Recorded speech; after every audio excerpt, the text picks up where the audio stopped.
we are live. Hello, everyone.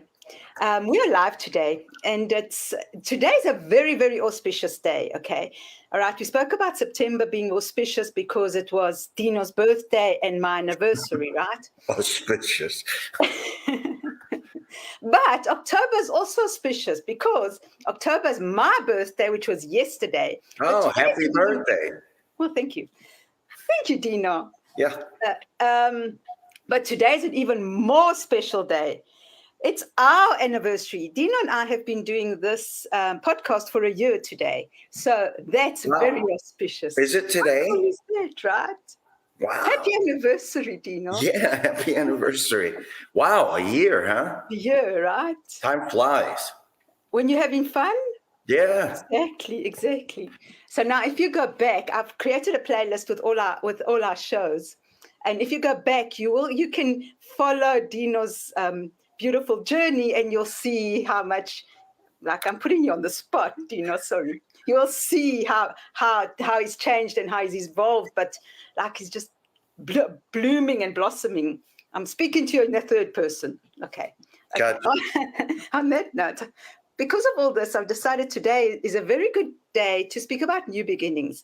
We'll have to also just include, I'm just going to put a bit of something that I have to put in, right, Dino, is about your son's wedding, and I want to congratulate you on that. Oh, thank you very much. Because it's such a beautiful occasion. So I thought today would be a very good time to speak about new beginnings. Like, it's always new beginnings.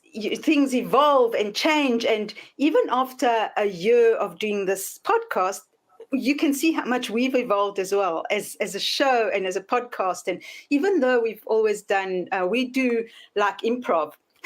We just come in and we just speak about whatever we feel like speaking about at that moment, right? And it's been a very big growing experience for me as well. So on that note, what do you think about new beginnings, Dino? And I'm just going to spin this off and throw it to you, as I always do. Thanks. New beginnings, very broad statement, but new beginnings is every day, really, if you think about it. And so, it's when you decide to do a starting point, isn't it? Yes. And from that starting point, it is a fresh start. It's a new beginning. A lot of the things that we talk about, the topics that we touch, appropriately, as the podcast is named, is based on fear. Fear of trying, fear of stepping out, fear of deep dives, fear of challenges, fear of life, fear of people. Yes. And I think we've covered a lot of it. I think we've covered actually most of it. I mean, we go deep into some stuff, other stuff we just, touch on. But for me, new beginnings is all that. New beginnings is when you decide to change, right? Right. What do you think? Right. So it's also interesting for me how you can have new beginnings. Sometimes you sit with something in your heart, right? And you want to say something to someone, but you don't have the courage because you're afraid of rejection. You're afraid of losing. You're afraid of all these things, right? And when you actually get the courage to say what you have to say, your whole life changes because you feel so much different, right? Because suddenly it's like, it's light. So that could be a new beginning because it changes the relationship a bit. I'm talking business, friendship, whatever. It doesn't matter. And then we'll also go like into a new birth, like we're talking about birthdays, right? So birth, you have children being born, but also the birth of businesses. And then, of course, marriage, like your son's just going through this beautiful new beginning. But it's also a new beginning for you because now you have a new addition to your family, right? So that changes the dynamic as well. So for me, it's always very exciting to see this new beginning. And another reason I brought this up is one of our we've got a few shows that have been like we've done really well on, like your shows with your brother, which are really cool. You must go out and see these are very funny. But more than that, we did a show at the beginning of the year called New Beginnings, and everybody just loved that show. And we always start about new beginnings at the beginning of the year. But for me, because yesterday was my birthday, today's a new beginning because it's my year starting now. Mm-hmm. So what do you think about that? No, I completely agree. I mean, that's really how you look at it. You know, there's never a good time to go back to what you were saying, the example of wanting to say something and you're waiting for the right time and you don't know and you're not sure. And if you do bring it up, there's a whole list of things that could happen, right? Almost infinite outcomes, right? It could strengthen a relationship. It could weaken a relationship. It could destroy a relationship. It could change the dynamic of the relationship. Yes. By your perception of giving away power by being honest. I mean, these are all things that have happened to me. Okay, so I can talk about them with conviction, but I have a hard time believing that I'm the only one, right? No. An example just on me, going back to being a little boy. I mean, just touching on what you're saying. I had a worry list because everything worried me. Everything frightened me. Things like, and we talked about this a long time ago. Yes. But things like, what happens when you die? How do you know you're going to heaven? I mean, just things that a little boy has stored in his head, right? Mm-hmm. And some family dynamics, you know, especially today, makes it easy for you to approach a parent and say these things. My family wasn't like that, okay? My father was a very strict school teacher. He was a school teacher at work. He was actually a school teacher at home. Mm-hmm. Never really got to know my dad as dad until way later in life. Okay. So understand how terrified I was to bring up this subject. And I tried to find the right time, you know, but there was always somebody else in the room. There was always a phone call. There was always papers being graded, you know, because you take your work at home as a school teacher. Yeah, of course. And what I found was my list was getting longer and longer, and the paper that I was writing it on was getting tattered. The point where you can't even read what I was writing on there, you know. Yes. There were 100 worries. Not kidding. 100 worries. Wow. And to prevent the ink and pencil from being erased on the paper, I memorized it. And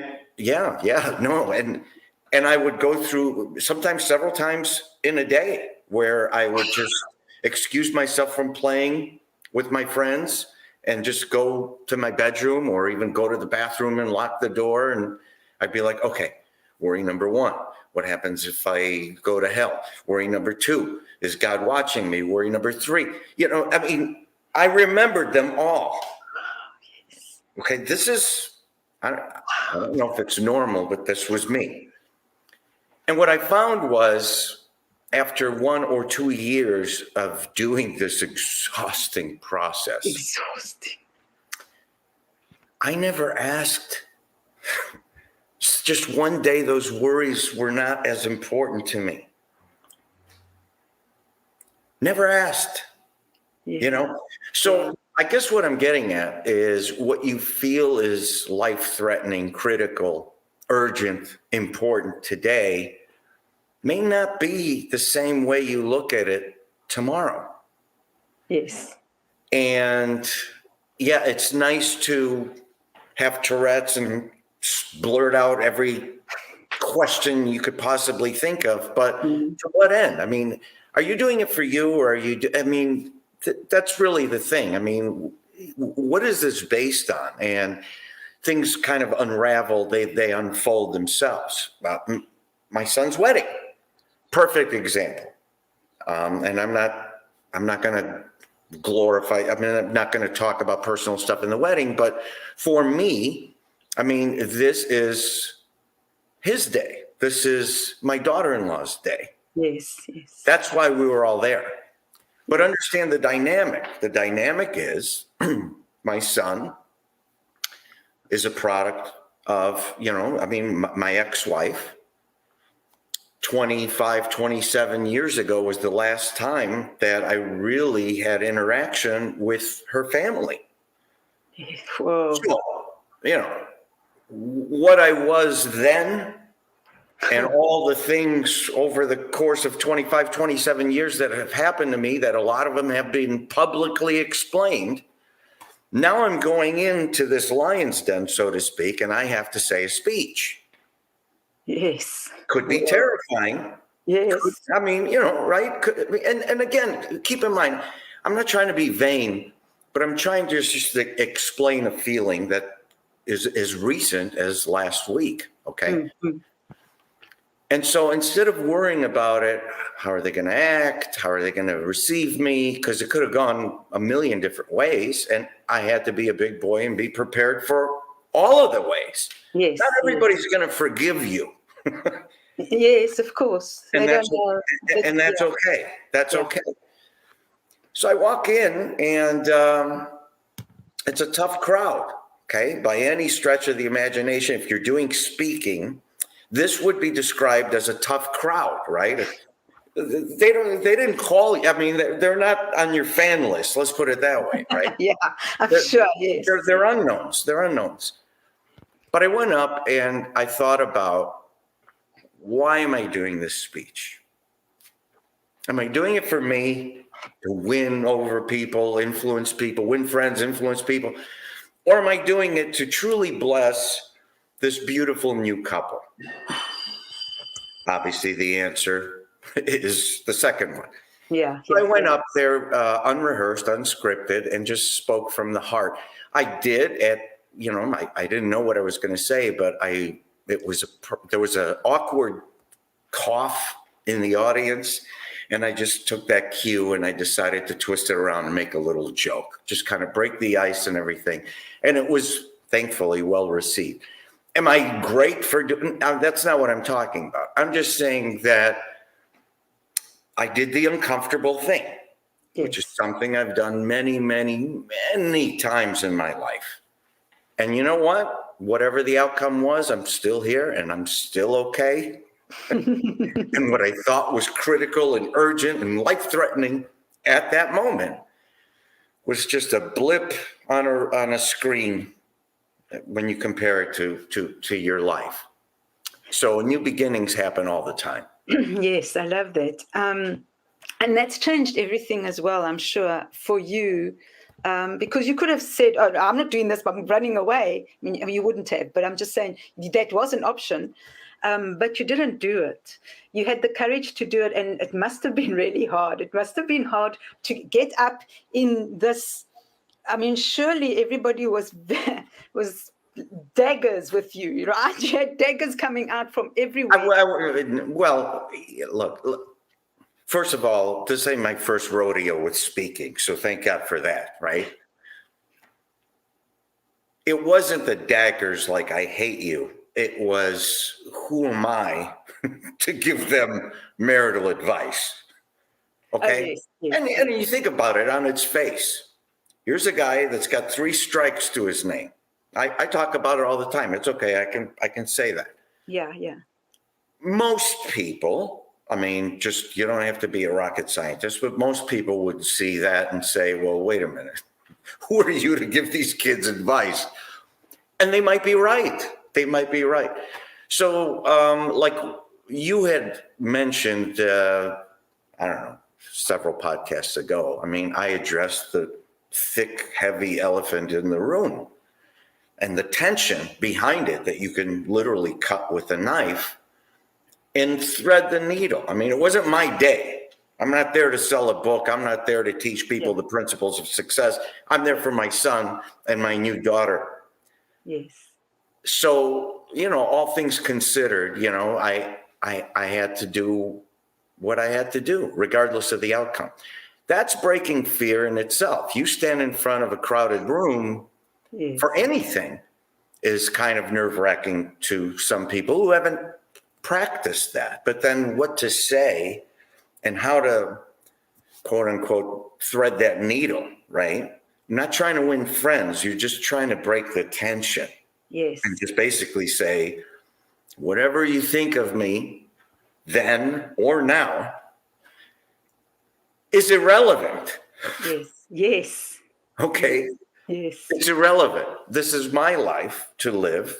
I'm trying to live it the best I can. And I'm trying to offer my well wishes and respect to the new couple. Not you, the audience. You're not paying a ticket for admission, so whatever, right? But it went well.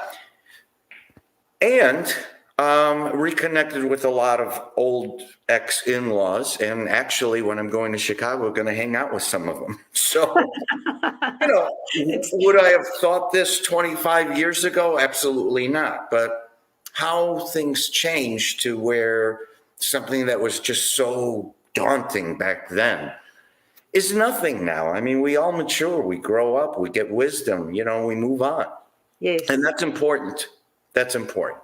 Yes, that's very important. Mm-hmm. But I've also said this often in the podcast, at the beginning, it's like Dino now is not Dino, the substance abuser. It's also, and people have to understand that as well, right? Well, no, they don't. Yeah, they don't have to understand anything. No, they don't. They don't. They could formulate their own. That's the whole thing. Is my journey and the changes that I'm going through more important for me to convince others, or more important for me? Right? If your message resonates, if your message connects with people, if your message is truly authentic, and by the way, consistent. For all business people out there, just because you had a stellar day, consistency.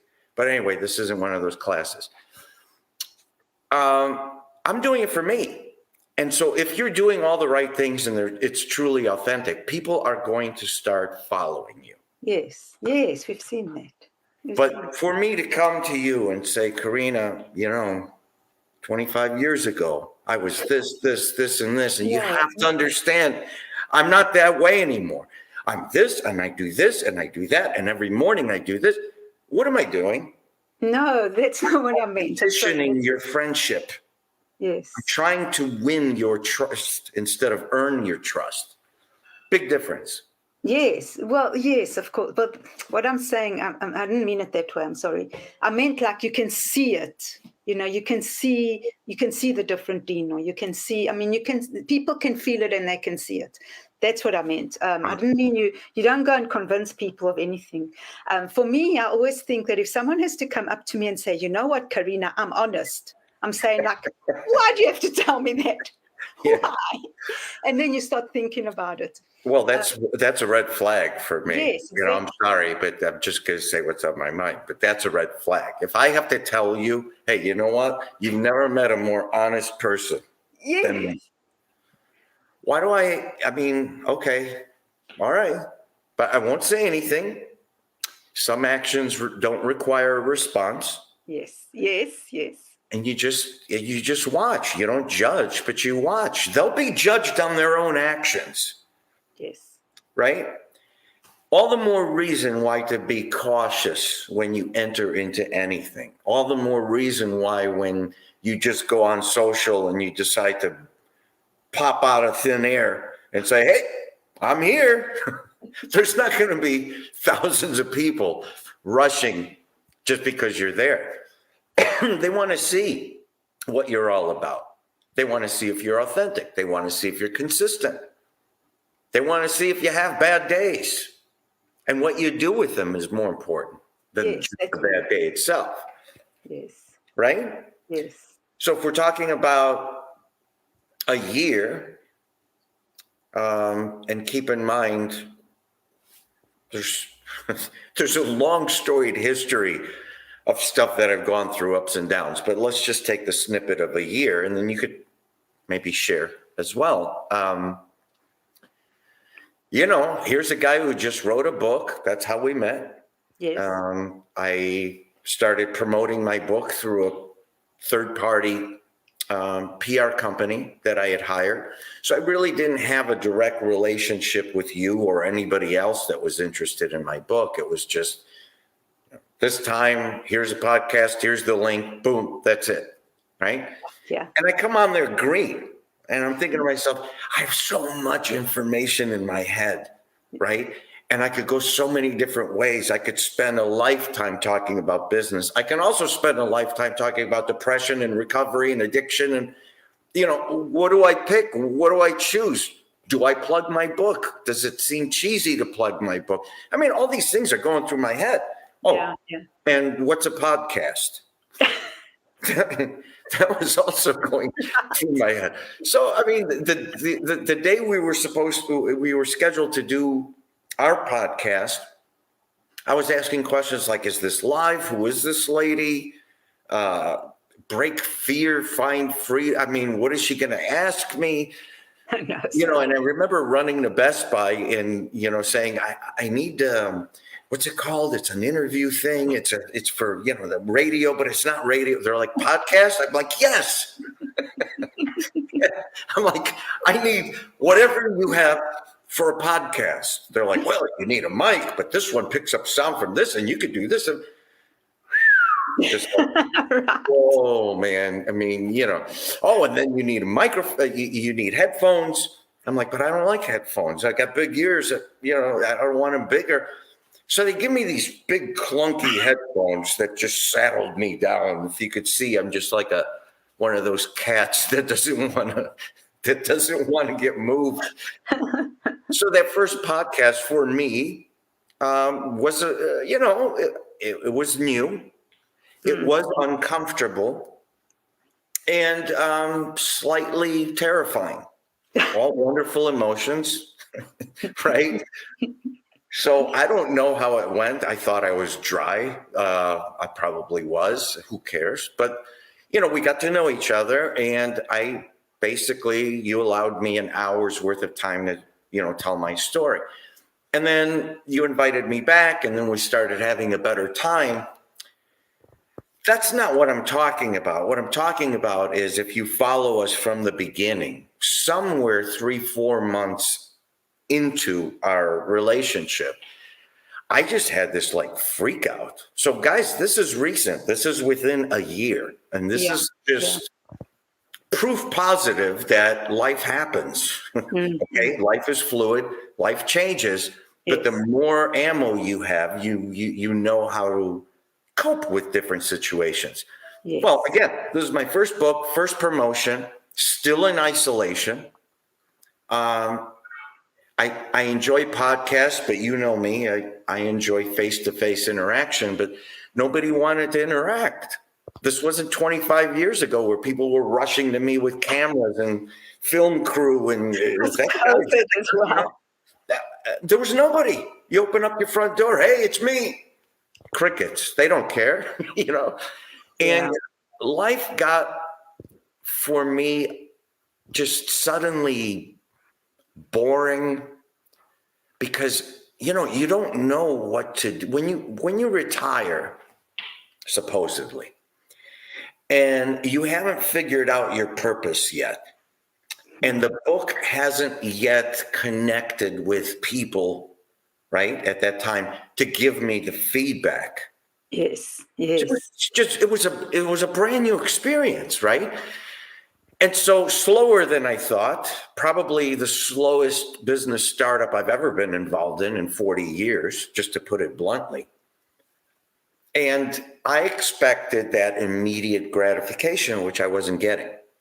Couple that with isolation and the COVID pandemic, and people were still on lockdown and all that.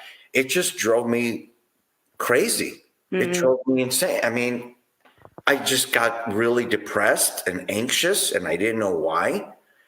I had feelings of wanting to drink, although I had been sober for a year or more before that. And I didn't know what was going on, And then so you go to these doctors and say, I'm feeling this way. They're like, oh, you can't be feeling this way if you haven't had a drink in a long time. I'm like, but I'm telling you how I feel. No, you can't be feeling. So finally they load you up with these medications. Yeah. And you're basically, I was like a zombie. Like the living dead. I was like this. So if we have a podcast, how are you, Carina? I'm fine. Yes. We do have one somewhere. I need to feel. I mean, that's how I get my energy, right? And it wasn't until I decided to completely change the location of where I live, right? To completely change my life, did it all kick in. And then, I got out of it. But I remember, and I guess this is the important part of what I'm rambling on. I remember telling myself that, you know what, this is unlike anything else that you've done in your life's challenges. This is not new. This is just different, right? You may feel bad. You may feel depressed. You may feel anxious. It's not a new feeling. It's just different. Yes. Figure out the source. That was my first thing. Find out why. Well, it's not the drinking. It's not the drugs. I'm clean. Yeah. It was actually the isolation and lack of purpose.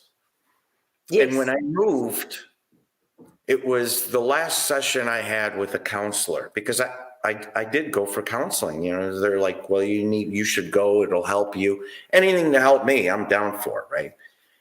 And when I explained to the counselor what I was about to do, they didn't discourage me and say, well, maybe you should stick around and we should treat you for 3 months or 6 months and see how you feel then. They're like, you know what? I agree with you. I've seen your story. I've read your book. You're in the wrong place. Go. Yes. So they're even telling me to go. Yes. We forget who we are sometimes. Yes. And so this transformation within the year, it's special, and it's noticeable.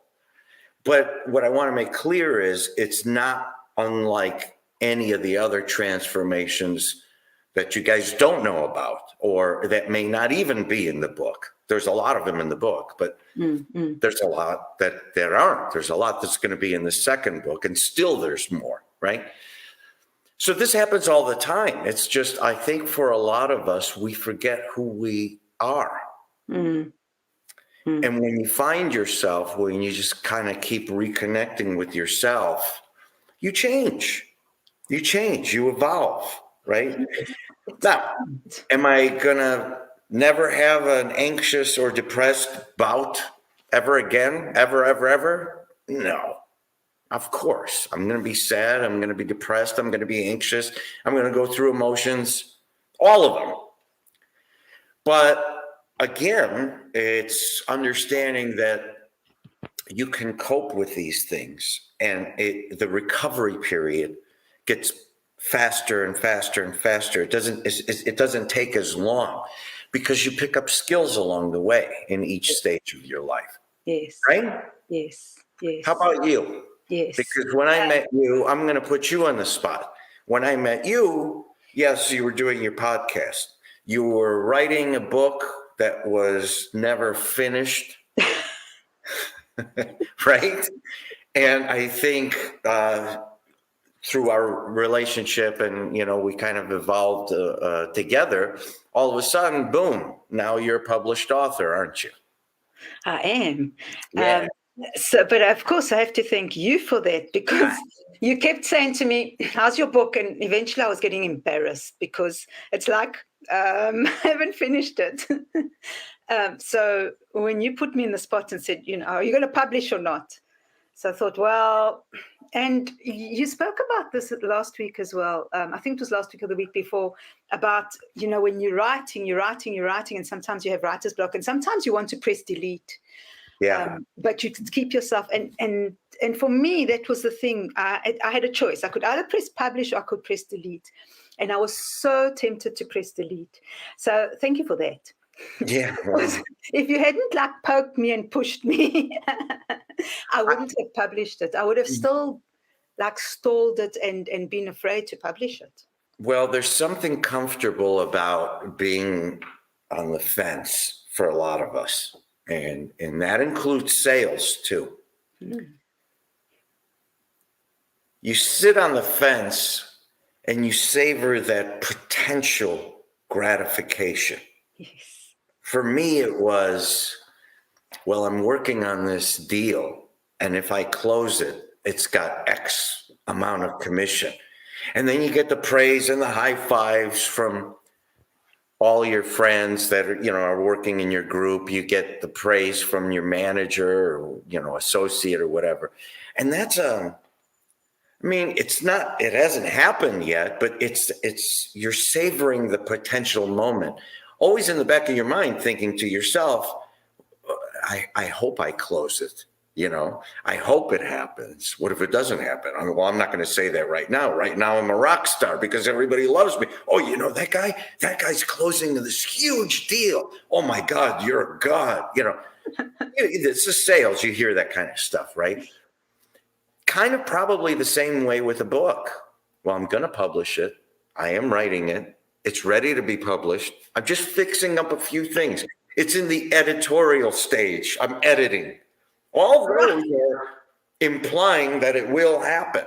And so you get these congratulations, but you ran into the wrong guy, Carina, because I'm telling you, this is the stuff I've heard for 40 years in sales, and I'm like, okay, 1 week, 2 weeks, 3 months, I get it. But after that, what are you on the fence for? It's not real. Take the plunge. Yes. So It was nice to see that you pushed the publish button. And it was nice to see your story unfold and be shared to the world. Because honestly, I think you have a powerful story. And just to be completely upfront with the viewers and you, I didn't really read your manuscript when you asked me to take a look at it because I thought as much. Well, all right. There's two reasons. One, I'm not exactly the sit back reading kind of guy, right? I love moving, and I'm an author, and I'm saying this, okay? But the second reason was that what difference would it make what I came back with? You see, I could have come back and said it's good, and then you'd never finish. I could say, oh my God, it was great. And that's a lie because I didn't read it. So again, sometimes the best answer is no answer. But you did it. You did it. And when I found out getting into the details of your life, it was actually paraphrased by my editor because you were in the first issue of my magazine. Yes. And she was like, okay, so she read the whole book, by the way. God bless her. And she came back and she's like, do you know that this and this and this and this happened? I'm like, wow. And I think it's a cry to a lot of people that were in your situation. Mm-hmm. It's a cry for independence. It's a cry saying, no one defines me. Yeah. Right? Yeah. So it's a powerful story. So what you did was kind of cool. So there's your transformation. It's not always about me, right? Yes, and it made a big difference. But now I'm going to go back to something else. You also said it was such a letdown, though. So you publish it, and I don't know what you expect, right? Right. So I've published this book, and now it's like I've published this book. Oh, okay, well that's nice. No, that's not fun. I'm not feeling like I'm supposed to be feeling happy and excited, right? Exactly. It's such a letdown almost. It's a weird feeling coming from somebody who's never published a book, never wrote a book before, right? I agree. I remember the movie Misery, right? Where James Caan, he's in that little cottage and he writes his thing and finishes typing the manuscript, puts it in a leather saddlebag and then has one match and he lights it. He has one smoke and he pours a bottle of Dom and he drinks the champagne. And his publishers in New York saying, oh, we got this, we got that. So I'm thinking, it's stupid to think that way. But this is how, Hollywood sometimes gives us, or TV sometimes gives us that false reality, this view into reality. You're not a James Patterson, okay? You didn't write, these whole series and you made $1 billion. This is a unknown, self-publishing, because nobody else would publish you because nobody knows you. Yeah. Person, right? And you hope for the best. But what I found is, it's not like, although it's not like the movies, it does turn into that if you wrote a genuinely authentic story. It doesn't have to be a memoir like mine or yours, but any story that connects, you start seeing the effect. I mean, you got to give people time to read it. You know what I mean? But with no advertising, no marketing or anything like that, it was kind of cool to see the grassroots movement start unfolding. It came from the strangest places, from the strangest countries. I'm like, wow, I'm in more than one country, dumb. And then you start getting these letters, and then you start getting these emails or direct message, how they reached me at the time, I had no idea. But it was just like these moving letters, like very extremely personal letters. But I get it because the book affected the recovery community first. Yes. And then it started touching on the business community. And now it's touching on the recovery, mental health, wellness, and so for me, that's probably more rewarding than day one, sitting there and toasting and getting hand claps and all that stuff, and then all of a sudden you're done. Once they read your book, they don't want to talk to you. This was different. After they read it, that's when the connection formed, and that's when the grassroots movement started. So it is rewarding. You just have to be patient, which I am not a patient man. So it was a new experience for me. Yes, it was. But it for our own reasons, I had to dabble with the same thing.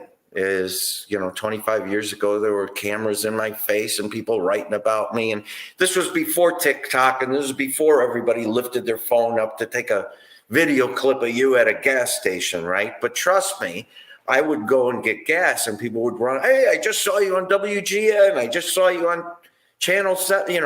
I'm like, who are you? And they want to hug you. You want to hug them back, but I don't know who they are, right? You're not that person anymore, right? And so because of the shame of the pitfalls in my life, it was difficult to come out of hiding. Not that I was hiding, but I just I'm out. You know what I mean? Like Bug Ban was well publicized. What I did after Bug Ban was 30 times more successful, but it wasn't publicized because I was very private. So to decide to come out, here I am again. And I went to rehab, and I've had skeletons in my closet, and I'm clean and sober, was, a decision that I had to think through and say, am I ready for this again? And the answer was yes, right? I inherently love it. Some people don't like it. I love it.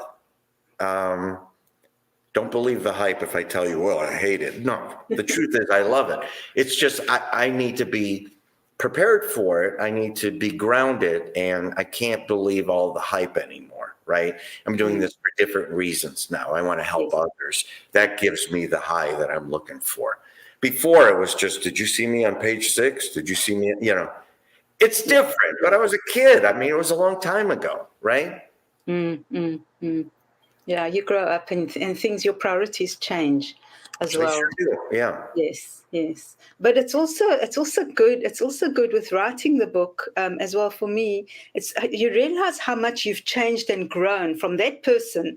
Even though I changed a lot while I was in detention, I transformed and changed, obviously, and I came out a different person. I'm even more different now. And you can look at it again and see the growth. And that's also beautiful for me. It is. And the potential to help. And then you can also see it from a different perspective, like your book, with the potential to help all those people that you're helping.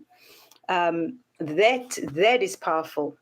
that's more powerful than anything, I think, is the potential for people to grasp it, to understand it, and to grow from it and learn, and for themselves. I think that's powerful. Yeah. And again, I mean, writing the book, I had to dabble with, do I want to be a teacher or do I just want to tell my story? Mm-hmm. And I'm glad I didn't want to be a teacher, because there's a difference. There's a difference between being almost, and it's not really scolding, but it feels that way, doesn't it? Yes. When you're told what you should be doing. And typically that puts people on a defensive, number one. And number two, and rightfully so, unless you're exactly in those shoes, don't tell me how to tie the laces. You know what I mean? It's not well received. But I decided that I was just going to talk about me, understanding that I've had such a storied experience with different things. Inevitably, there are others who have experienced some, more than others, whatever. But there's at least one common story that somebody's going to get out of there. Mm-hmm. And I'm glad I took that route. If I took the other route, I think my book would be dead on arrival. And I, by the way, I didn't do it for, book sales for money. I did it because I wanted to do something new. I wanted to reinvent myself. And because I get asked all the time for years, what did you do this? Have you ever done this? Can you give me some advice about this? It's just like, wow, all right, let me just put some of these things in the book. And the common theme is moving forward, always moving forward. I mean, it's not the stuff that knocked you down or it's not the fact that you are down. It's the fact that you're able to just get up. And for some people, it's like, who's this guy? How does he keep getting punched in the head and he keeps getting up? Read the book. But, a lot's happened in a year. I didn't realize there were 49 shows we've done. That's a lot. There's probably a lot of subjects. But look, the song remains the same. Here we are a year later and we're talking about Break Fear, Find Freedom. Yes. We're still talking about fear-based phobias. And that's really what they are.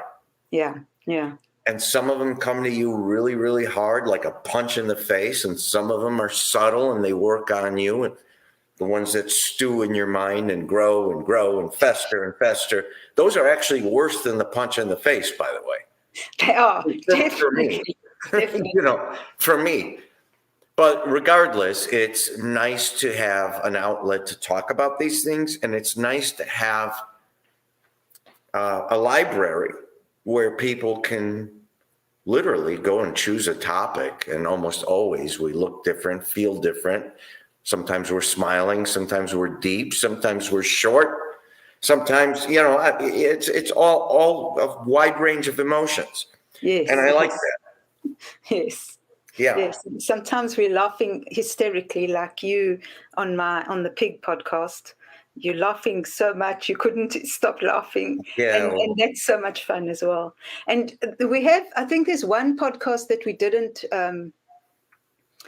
because I tried a new medium and it was a disaster. So there's one podcast that we haven't published. The hidden episodes. So I'm still going to play with it and see, maybe just use the audio. But it was that podcast that you were so sick and you still did it. So kudos to you, Dino. Whatever. It's just a cold. It wasn't a big deal. But, all in all, a nice little ride. I'm glad that we're getting feedback from some of the viewers. Yeah, we are. And some of them immediately, some of them a year later, and I still don't know how they find me, but these messages come in and it's like, oh, I saw you on this one thing and you covered this. I'm like thinking to myself, that's a year ago. But isn't it amazing that people go back and, they'll see things now because it's stored forever in Google or whatever you call it. Yes. Where people could see it. But A shout out to a couple of the viewers. You know who you are. Yes. Complete change, complete transformation. Very, very proud. And some of you looking forward to seeing you in Chicago next week. I know, that's really cool. I'm so sorry that I'm on this side of the world because I'd love to come and see you too. Well, they have a thing called a plane. Yeah, but remember, I was in detention. I'm not going to say anything after that. That's another note. But I'd like to just before we go, because I know you're running around organizing Chicago. Yeah. We've got something really cool coming up, and check out I'm going to announce it on the group. So join the group, people, because we're doing a very cool contest. Because it's a year, right? We're doing a really cool contest. So check it out because we've got some beautiful prizes. You're going to love it. But it's also just about coming together, building community, building the group, and just learning from each other and all these beautiful things. So I will put it in the group probably today or tomorrow. So that's just because we can. And again we've got I've created a playlist. So I'll put the playlist list on the description box because we'll launch this on Sundays. We always do. And that's playlist of all Carina and Dino shows. So you can go to the beginning and just binge watch. Like I know some of our viewers do that, and every now and then I get a message. So thank you to you too, saying like, oh, this is so cool. Or she messages and she puts comments on the YouTube channel. You must go and check it out, Dino. I don't know if you've seen them. That's pretty cool too. Not yet. No. Yes. So she's gone back and then suddenly she comes back. She says, oh, I've seen this one. And she comments. And so it's good. We're building a fan base. And I'm doing that too. Grassroots, Carina. It's always the best way. Yes. So. Yes. I'm going to, this was great. Happy anniversary. 1 year. Thanks to all the viewers. And I am going to jet out. I'll see you next week. Thank you. Thank you, Dino. And thank you, everybody. We will see you next week. And check out the contest. Like I said, it'll be in the group. It's really, really cool. You'll love it. And let us know anyway. And happy anniversary to us. See you next week. Okay. Bye-bye. Bye, everyone. Bye, everybody.